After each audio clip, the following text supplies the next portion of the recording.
ये सामने गार्गी नदी बह रही है और ये चित्रशिला है। इसमें स्कंद पुराण में ये वर्णन आया है कि गर्ग ऋषि यहाँ पर इस चित्रेश्वर महादेव की तपस्या करते थे।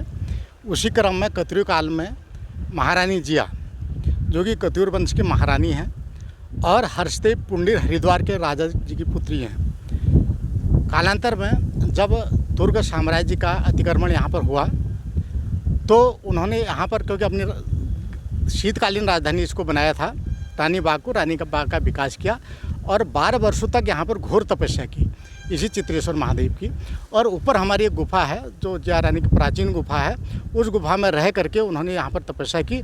और जो देवभूमि है हमारी, उस देवभूमि में जो हमारे हिंदू उपासक थे, जो हमारे धर्म को मानते थे, सनातन धर्मी थे, उनकी रक्षा के लिए यहाँ से उन्होंने पहली बार पीलीभीत तक ब्रह्मदेव जी जो उनके देवर लगते थे, उनकी सहायता से, और धामदेव जो उनके पुत्र थे, उनकी नेतृत्व में उन्हें पीलीभीत तक खदेड़ भगाया। उसके बाद उन्होंने यहाँ पर घोर तपस्या की, यहाँ की व्यवस्था, शासन व्यवस्था को संभाला, रानी बाग की जो रिहायशी व्यवस्था है उनका विकास किया और पुनः यहाँ पर तपस्या की। हुआ क्या कि एक बार जब उन्होंने देखा कि ठंड का मौसम है, उत्तरायण के पर्व के समय यहाँ पर महारानी जिया जब अपनी तपस्या और पूजा अर्चना कर रही थी तो मुगल शासकों ने उन्हें घेर लिया।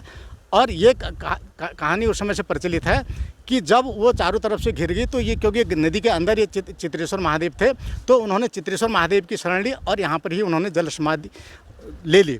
और ये कथा प्रचलित होगी कि जो चित्रेश्वर महादेव है, जो चित्रशिला, ये पट आप दिखाई दे रहे हैं विभिन्न रंगों से सजा हुआ, ये उनके घाघरे का निशान है।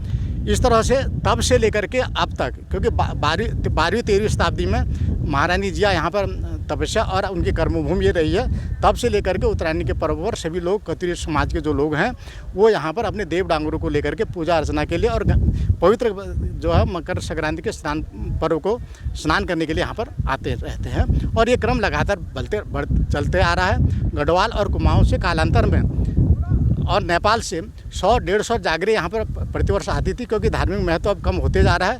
उस क्रम में अब यहाँ पर जो जागर आते हैं वो लगभग 30-40 से लेकर के 50-60-65 तक भी संख्या यहाँ पर स्नान पर्व में सम्मिलित होने के लिए आते हैं, मनाई जाती है।